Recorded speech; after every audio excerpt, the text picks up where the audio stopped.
گھوڑے کے گوشت کے بارے میں ائمہ کرام کے درمیان تھوڑا اختلاف ہے۔ گھوڑے کا گوشت امام مالک، امام احمد، امام محمد حنیفہ، امام یوسف اور امام شافعی کے نزدیک حلال ہے، جبکہ امام جعفر صادق اور امام ابو حنیفہ کے نزدیک مکروہ تحریمی ہے۔ پہلے بات کرتے ہیں کہ گھوڑا حلال کیوں ہے۔ حضرت اسماء بن ابی بکر رضی اللہ عنہا نے بیان کیا کہ ہم نے رسول اللہ صلی اللہ علیہ وآلہ وسلم کے زمانے میں گھوڑا نحر کیا اور اسے کھایا۔ حضرت جابر بن عبداللہ رضی اللہ عنہ نے بیان کیا کہ رسول اللہ صلی اللہ علیہ وسلم نے غزوہ خیبر کے موقع پر گدھے کے گوشت کھانے کی ممانعت کی تھی اور گھوڑوں کے گوشت کھانے کی اجازت دی تھی۔ انہی احادیث کی بنا پر گھوڑے کا گوشت امام مالک، امام احمد، امام محمد حنیفہ، امام یوسف اور امام شافعی کے نزدیک حلال ہے۔ حضرت امام جعفر اور امام ابو حنیفہ نے گھوڑے کے گوشت کو کیوں مکروہ تحریمی قرار دیا ہے؟ قرآن کریم میں ارشاد باری تعالیٰ ہے، گھوڑوں کو، خچروں کو، گدھوں کو اس نے پیدا کیا کہ تم ان کی سواری لو اور وہ باعث زینت بھی ہیں،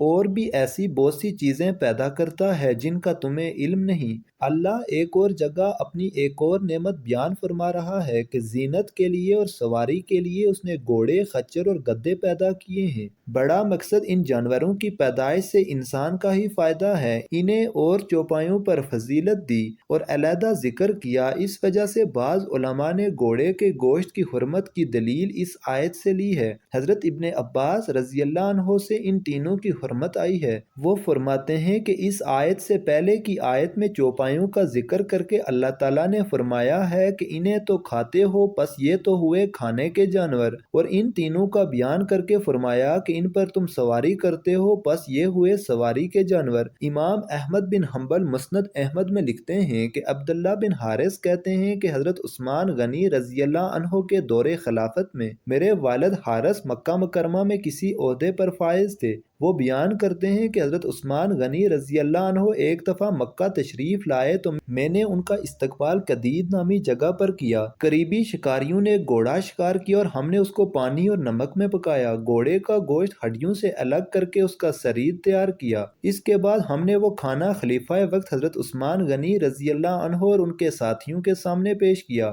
ساتھیوں نے جب دیکھا کہ گھوڑا پکایا گیا ہے تو انہوں نے کھانے کی طرف ہاتھ نہیں بڑھایا۔ حضرت عثمان غنی رضی اللہ عنہ فرمانے لگے کہ نہ تو ہم نے اس کو شکار کیا اور نہ ہی شکار کرنے کا حکم دیا تھا، ایک غیر محرم جماعت نے اسے شکار کیا اور پکا کر ہمارے سامنے گوشت پیش کیا ہے، تو اب اس کو کھانے میں کیا حرج ہے؟ کون اس کو ناجائز کہتا ہے؟ وہاں موجود لوگوں نے حضرت علی رضی اللہ عنہ کا نام لے دیا۔ حضرت عثمان رضی اللہ عنہ نے فوراً ایک قاصد بھیج کر انہیں بلا بھیجا۔ حضرت عبداللہ بن حارث رضی اللہ عنہ کہتے ہیں جب حضرت علی رضی اللہ عنہ آئے تو حضرت عثمان رضی اللہ عنہ کہنے لگے، اے علی، نہ تو میں نے اس گھوڑے کو شکار کرنے کا حکم دیا اور نہ ہی اس کا گوشت پکانے کا، یہ سب ایک نامحرم جماعت نے کیا ہے، تو اب ہمارے کھانے میں کیا مسئلہ ہے؟ حضرت علی فوراً کہنے لگے کہ میں ہر اس شخص کو کھڑا ہونے کا حکم دیتا ہوں جو نبی صلی اللہ علیہ وسلم کے پاس موجود تھا، کہ جب نبی پاک صلی اللہ علیہ وسلم کی بارگاہ میں ایک جنگلی گدھے کے پائے پکا کر لائے گئے تو نبی پاک صلی اللہ علیہ وسلم نے فرمایا کہ ہم محرم ہیں، اسے غیر محرم کو کھلا دو۔ اس پر 12 صحابہ کھڑے ہو گئے جنہوں نے حضرت علی رضی اللہ عنہ کی تصدیق کی۔